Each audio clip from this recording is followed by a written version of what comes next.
Well, bright and early they are indeed. Well, throughout the next 5 days, we'll be joined by a panel of experts who will discuss the big talking points here at Nasrec. They'll help us make sense of all the developments and tell us what all of this actually means for the ANC and for the country and for you. Well, joining us now, we have Karima Brown. She is our in-house political analyst, and of course, ANC senior researcher Angelo Fick, who also joins us for the discussion. Karima, we'll start with you, and just to go back to what Zizi Kodwa said earlier, and of course, the NEC meeting today, undoubtedly, the court challenge going to be the top of the agenda there.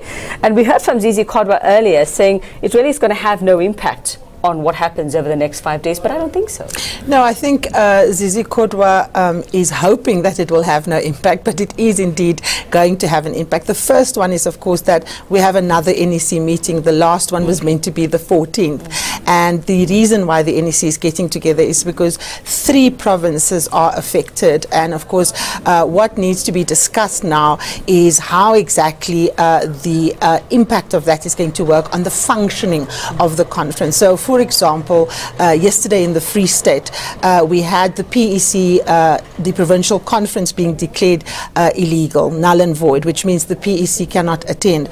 But it went further than it did in 2012, because remember, the same thing occurred, Uveka, in 2012. But then the PEC sat the conference out. Yesterday, 14 branches were also told that they were illegally constituted. Those branch general meetings, those BGMs, were not properly constituted. So 14 branches have to sit it out as well. And as Samkele said, the Free State is still considering their options. So I think the big issue here for the NEC is, how does conference proceed whilst some provinces are reserving their right to, of course, appeal some of the proceedings? What they did in 2012 was to color code some of the delegates in the Free State so that you won't have a tainted voting process. So they ring-fenced the affected delegates so that the counting doesn't get messed up. Here they're going to have to do the same. But I think the big question is, what do they do on the issues of appeal? The ANC cannot be on the wrong side of court hearings. And of course, we've seen the ANC contest the interpretation of the court on the ANC constitution. And that happened, of course, in the case of KwaZulu-Natal. So what you have there is they have the right to appeal, but an order was also granted that the existing ruling of the full bench of the Pietermaritzburg High Court stands until that appeal is, heard and resolved, which means that there is no leadership structure in KwaZulu-Natal. The other impact of that, of course, is also each province, Uveka, sends their representatives to the infrastructure of conference. So your accreditations committee, your credentials committee, the counting committees. Now, the big question is, already people are saying, because Free State has an illegal PEC as well as KwaZulu-Natal, they can't send their delegates, their secretaries can't participate in the conference. Now, that takes us to the question of whether people are going to believe the outcome of the process, because every province is meant to have a say, and so that for me are the most immediate implications that the NEC is probably going to have to consider at 8 o'clock. Yeah, I think just bring in Angelo. Morning, Angelo. Just listening to Karima there's a lot of, let's call it broadly, I'm using this word very loosely, a lot of important admin work to be done in terms of credentials, verifying that everybody who's going to be taking part once the conference really kicks off is legit, so to speak, and that there's agreement. Do you think the main thing that will be top of mind of the NEC as they're about to meet, we understand about 8 o'clock this morning, will be to ensure that right from the get-go, there'll be no more issues after these court challenges?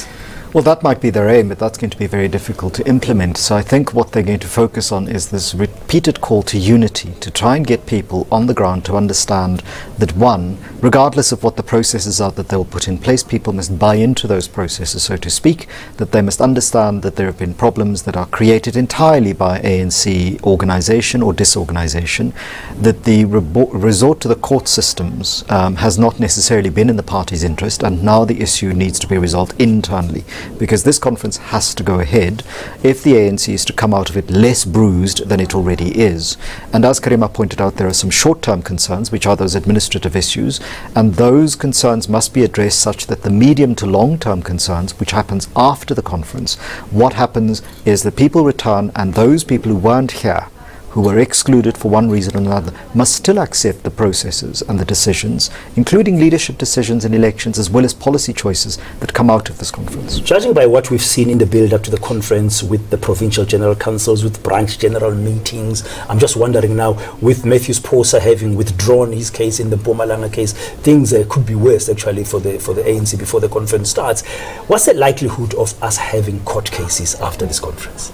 I think the likelihood is fairly high if the NEC can't satisfactorily, and not to the satisfaction of the ordinary South African, but to the delegate's satisfaction, set up a process that allows people to be present and participating without violating either the constitution of the party or any of the court rulings, because the party cannot violate its own rules, nor can it be seen to be in contempt of court.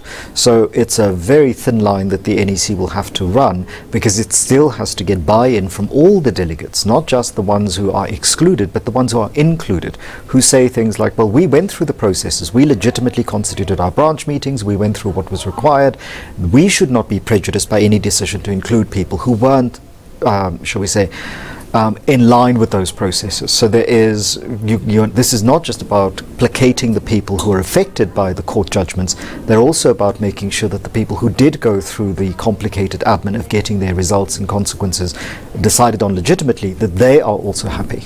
Well, if the NEC thought it had a very tough meeting the other day, this morning promises to be a tougher one. And Phuwa Baleka-Mbete is chairing that meeting, maybe for the last time as the chairperson of the ANC, and has her work cut out for her this morning. The gloomy weather might be a sign of things to come, but we'll see what happens. We'll continue this discussion a little later. Karima and Angela with us throughout the morning.